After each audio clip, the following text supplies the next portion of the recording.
a whole lot of people we call YouTube millionaires right now in Nigeria because they are constantly creating content for their YouTube channels. Welcome, RMD, to the conversation. Thank you very much. Nigeria's Nollywood produces over 2,500 films per year, generating about $5 billion in annual revenue, according to the Pan-African Federation of Filmmakers. It wasn't like this in the recent past. What changed? I don't know what those figures are. If those figures are still, how true those figures hold. But if you're asking me what changed to what? To the figures we're having now, or? So in the past, it was terrible, I can say that. But now things are looking better. So what's changed? What are the new things? What was terrible about the past? In terms of sales and the revenue, it was quite low. But right now, the revenue coming into the African film industry, especially Nollywood, is increasing, is going higher. I think to use your words, I won't subscribe to the word terrible. I think what has changed is the fact that there are more avenues for sales. So there are streaming platforms now. The YouTube and the internet has a lot more access for people to have their own streaming platforms, and there are a lot more cable stations, a lot more television. In fact, programs, or like they would say, content is king. Content will continue to be king because there are multiple streaming platforms for content. And what that means for the producer of content is more money. And that is why there is a lot more money coming into the industry. We have a whole lot of people we call YouTube millionaires right now in Nigeria because they are constantly creating content for their YouTube channels, and they are earning foreign money in foreign currencies and all of that. And there is Netflix, there is Amazon or Prime Video, there is Hulu. There are all kinds of platforms now, and then the airlines are there as well. So the avenue for sales have really gone up. The various sources of revenue have definitely helped with the quality as well. And we saw you as a lead actor in Edith Efion's The Black Book, which is Nigeria's biggest budget film as we speak, and a global hit with over 70 million views and counting. I'd like to correct that, not Nigeria's biggest hit, Africa's. It's a global hit, right basically. Now. And it's already has over 70 million views and counting since it was released on Netflix in September 2022. Action thriller movies from Africa. Has the genre really come to stay? I think it has.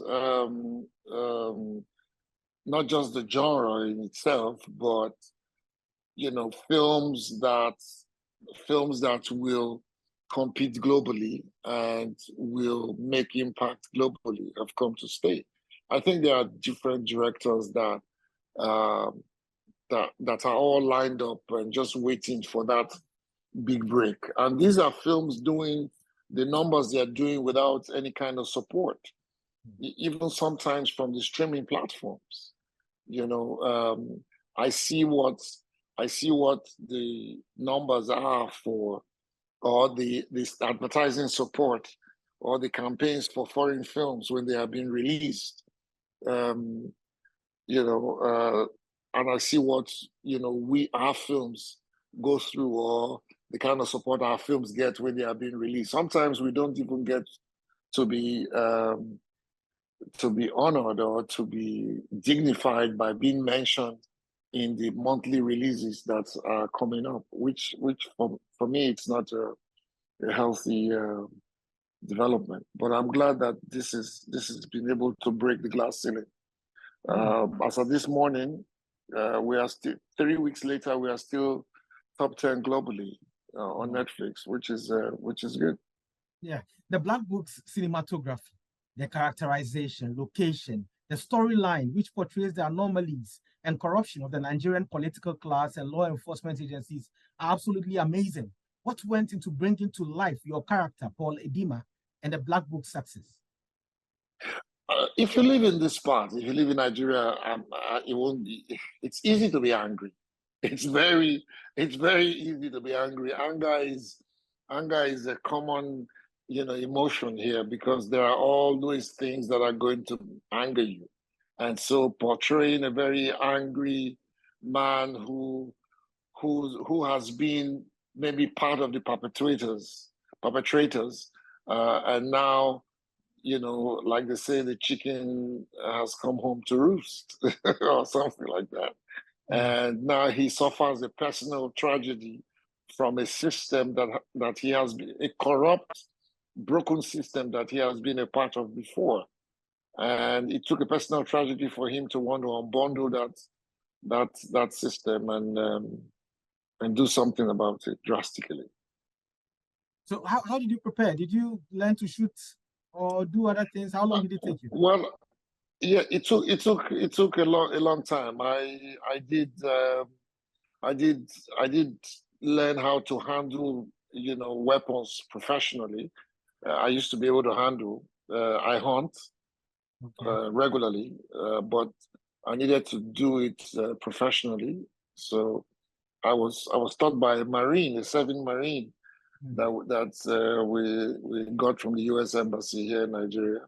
Okay. And my personal trainer was Uzi Kwendu. Uzi Kwendu is a very popular trainer. I also had a good nutritionist, a young lady called Nina Bell, was my nutritionist, and they both did absolutely wonderful.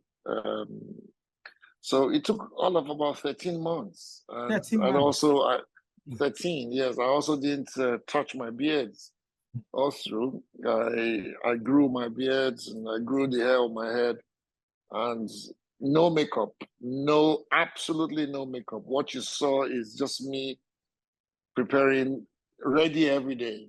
That's interesting. It was tough. It was tough, but I sit back now and I see the results, and I'm glad that I took the plunge. That's interesting. And you mentioned that you used to hunt. Where were you hunting? In Nigeria? No, I hunt outside Nigeria. Okay. Yes, yes. Now, is Hollywood the standard for Nollywood and the African film industry, or there is a Nigerian or African standard? Well, I think there is a universal standard. A good film is a good film, all right? Technically or whatever, when you make a good film, you make a good film. Sometimes nobody cares about technical quality when the story, breaks through and cuts through. Okay, I was listening to a very famous director who directed Training Day with Denzel Washington, and he was talking about how there is a scene where Denzel Washington says, "King Kong has nothing on me." That's an improvisation. Yeah. It was not in the script. When that's an actor creating and working when he gets in the zone. Now he was in the zone when that happened, and unfortunately, I think the camera went out of focus just for a split second. So he said he was talking to the technical guy. I think it was the DOP or so. That but the camera went out of focus, and then they looked at how Denzel was in the zone, and by the time he said that word, they now decided to leave. They decided that they would leave the blurred vision, for that split second, that nobody would notice because of the quality of his performance. And until today, nobody noticed that. Nobody talks about the camera going out of focus or whatever, because you are watching an actor that is at work. Yeah. You know what I mean? So that's what has happened with the Black Book and with any good story. It wouldn't matter whether it was an A-list technical guy, DOP or sound design or whatever that did it, if the story cuts across. Nobody is going to look at the film and say, oh, I'm looking for it for the sound design. No, it's the holistic nature of a film that sells it. We have, now that the story has gone global and people are raving about it, now they are settling down to say, oh my God, did you hear the sound design? Oh my God, did you see the art direction in that film? Oh my God, did you see the acting? Oh my God, did you see what the director did? People are beginning to break it down. But when the film first went global, nobody was talking about all of that. They were not picking out the thing. They were just talking about a dang good film. Yeah. Okay, so that's for me, that's what I think is there is a global standard. And once you hit that mark, you know, you get acceptability all over the world. So there is no Nigerian standard or African standard or Hollywood standard. There is a universal standard. What is Nigeria's secret to movie success that Africa needs to learn, the rest of Africa? Tell your stories in the best way you can tell it. It doesn't matter whether you are telling it with a camera phone or with an Arri Alexa or a Red camera or whatever. Just tell the story the way you should tell it. Nobody can tell your story. Lead your narrative. Lead your narrative and lead it and own it and sell it to the rest of the world, because only you can tell your story in the way you should tell it. Do you remember when Spike Lee was arguing that he is the best one to direct Malcolm X? Or when Denzel Washington was talking about the culture in a black man knowing, like he was directing Fences, and he was talking about him directing Fences, that look, Martin Scorsese will direct the Italian movies the way only he can understand and Italians can understand, right? Steven Spielberg will talk about the Jewish experience the way only a Jewish man can tell it. And so when it comes to blacks, to black history and all of that, they will tell it the only way that it could be told by the people who experience it. So for Africans, the Nigerian secret is Nigerians own your stories. We tell it in the best way we know how to tell it. We don't care what anybody else thinks. It's the same thing that has happened to our music. We play it for ourselves. And when we accept it here, the rest of the world will accept. And even if the rest of the world doesn't accept, we don't care. It's our music. We enjoy it 24/7. If you don't dig it, go on the transformer, like we say, you know. Yeah, there's some argument that says without Netflix, Nigerian films wouldn't really get that high grossing blockbuster level and achievements they are getting now. Would you subscribe to that? No, I don't. No, I don't think so. There's no arguments about that. I mean, our films have evolved. Nigerian films predate Netflix or any other streaming platform. Yes, they have improved. We have improved with the quality of films that we give to them because they have a standard, right? You say you must tick these boxes for us to put your film on this platform. We tick the boxes and we go on. When Disney comes and they bring a different set of boxes to be ticked, we will tick it. But we keep telling our stories. Okay? So we don't, it wouldn't matter whether anybody comes here. That is why we started doing our stories long before there was anything called Netflix or even YouTube. Okay? We needed to tell our stories and we just told it. We have been telling our stories for years. Even when it was the age of cinema, pure cinema, shooting on film, we had Nigerian films. Back in the 50s, we had Nigerian films made by Nigerian filmmakers. Kula Folayon that you know today, he comes from a line of distinguished filmmakers. His father was a filmmaker. In the 60s and the 70s and the 80s, we had people. So let nobody think that Nollywood started yesterday. Nollywood is just a term for films made in Nigeria. So it's not just about films that started from videos, okay? It is about our films. It's about Nigerian films now. The word should cover everything that is made on film or on tape or video or whatever it is, made in Nigerian films. That's interesting. It's like Bollywood. Okay, it's like Bollywood. Yes, the name came when it was the digital filmmaking that we were doing films digitally. That was when Nollywood came. But for me, I like to use the term to mean everything film that we have produced in Nigeria.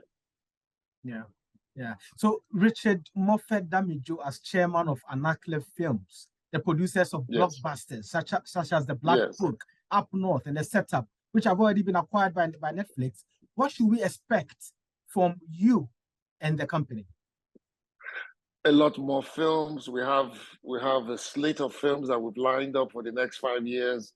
We are going to keep pushing the envelope. We are going to keep competing against ourselves. We are not interested in what anybody is saying outside or doing outside. We are interested in how far we can push the envelope when it comes to the films that we bring out there. And that's what we will strive to do in the next 5 and more years to come. So finally, can you share with us your most inspirational quote, either by yourself or someone else?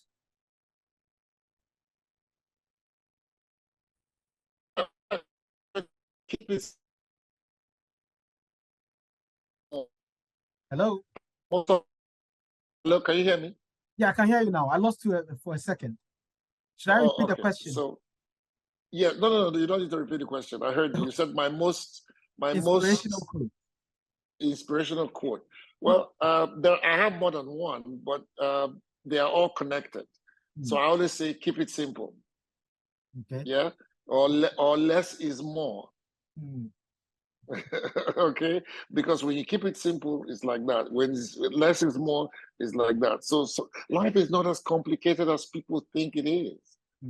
When you keep it simple, you will find that in its simplicity lies all the complexities of life. Interesting. That wraps up. Yes, in my place, in my place, my people will say, the best way to translate it is, it is inside life that you will find life. So when you keep it simple, you will find that all these complexities about life that people talk about is in its simplicity. Very interesting.